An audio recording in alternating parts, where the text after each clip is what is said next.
So I've already talked too much, so I'll get to introducing Scott, our keynote speaker.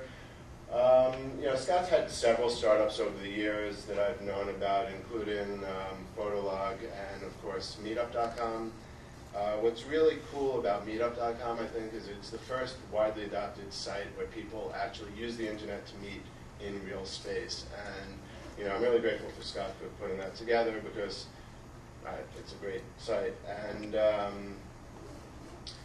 what I also like about Scott is he eats his own dog food. When he started Photolog, he posted photos every day for something like 7 or 8 years.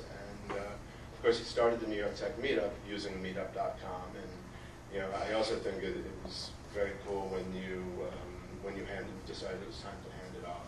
And you wanted it to be bigger than you. I remember that speech. I thought that was very cool. So Scott's been honored a lot over the years. A couple of the bigger honors are the 2004 MIT Technology Review Innovator of the Year Award and the Jane Addams Award for the National Conference on Citizenship in 2005. So Scott Heiferman from Meetup.com. Well, thanks, guys. Thank you. So I will get into why I think this is a crazy, amazing, interesting time for startups and making stuff in New York City. I'll get into I'll touch on like giant failures I've had that might be interesting or helpful or relevant to you.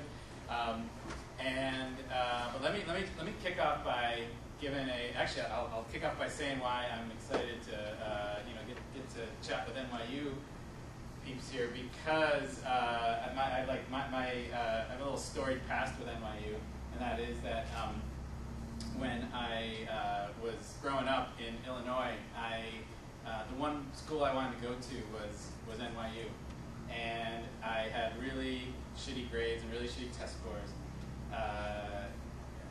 but I somehow finagled my way into getting admitted to undergrad here, and I was like all registered, and it was like June period, ready to like pack up and go, but I didn't have my shit together enough. I didn't realize that like the whole money thing for college was actually like real, and that you had to get your act together, and if you didn't have money to like get the financial aid you might need, and I just didn't do it, and realized that I was kind of shut out and closed out. So not that it was like a backup plan or something, but I went off to the University of Iowa, which was cheaper because I couldn't afford NYU, and so I went to Iowa, great place. I know Trevor here was at Iowa State. Any other Iowa connections in the room? No? Okay, so I won't bore you with a long version of this, but anyway, so went through Iowa, studied engineering and business, and it was time to graduate, and I still had this friggin' dream of NYU. You can't, sometimes you can't get things out of your head. You might have some idea stuck in your head right now about something you want to do. Well, I just somehow had a thing for NYU, so I applied for ITP. I know there's at least one ITP person there. How many? Any other ITP people? So I got to the stage where like you get to interview. Do they still do that, where you interview with Red Burns in a group like 10 people?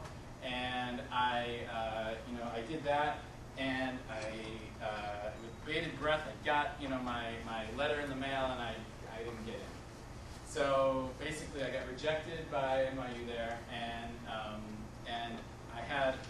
I was sitting in Iowa, and I had a job offer in Silicon Valley and a job offer in New York, and I thought, I don't know, what should I do? So I just basically thought New York would be more fun, and that I would come to New York for a year or two maybe, and then go from there. Well, here I am 16 years later in New York. New York's a little addicting, as many of you might know, and so so I went to work at Sony. I lasted about a year because the big company thing just didn't work. didn't work for me. I got to like launch, Sony.com, because back then you got to be an intern and a glorified intern and have a fancy thing on your resume, like launched Sony.com as the glorified intern. But basically, I started up 5 things, 4 or 5 things since then, and one colossal failure in there, and so let me run them by real quickly. And in there it sort of tells a tale of New York City and how it leads to New York City today with this internet world of ours. So the short story of I was at Sony. We launched Sony.com, and we launched keyword Sony on AOL. This is such ancient history. Well, AOL was like the #2 online service behind Prodigy, and we launched it with great fanfare. It was the first sort of commercial thing on AOL, and launched it, and no one showed up. So we did the crazy thing of thinking that telling people to go to keyword on Sony on AOL would work, and no one gave a shit. And so I basically got to be friends with the some of the backroom engineers at AOL at the time in Virginia, and they said and basically bribed them with Walkmans. Because everyone wants a Walkman, and to get Sony promoted on the welcome screen of AOL, they did that, and that sort of was a good thing. And what that sort of taught me was that links were an important currency in this future. Again, how old were you in 1993? How old? 3. Okay, yeah. It makes me feel nice and young here. So anyway, so I decided, okay, links are important. I'm gonna. So I started what was the first online ad agency. Left my job, lived in Queens, dirt cheap, with scuzzy roommates, and launched. It was just going to be like an ad agency for internet links. And long story short, it grew into being no capital or anything like that. Didn't know.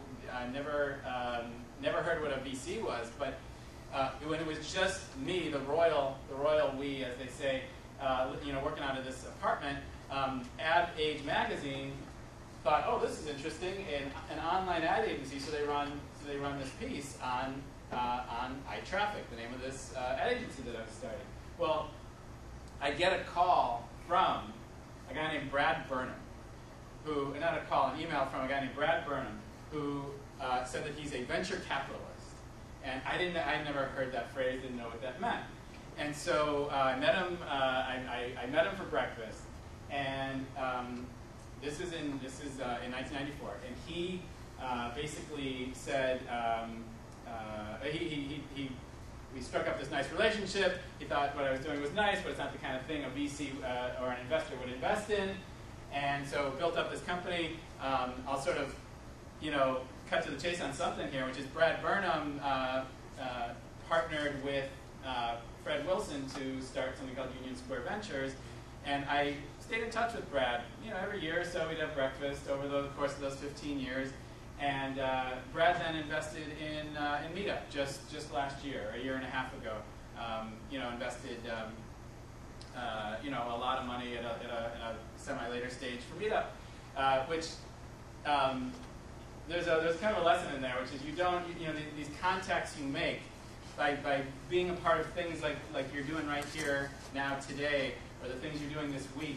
You don't know how these contacts play out, and the relationships are everything. That's always been true in business, and I think will always be true, no matter how efficient and slick the way in which you build relationships might be through social media or whatnot.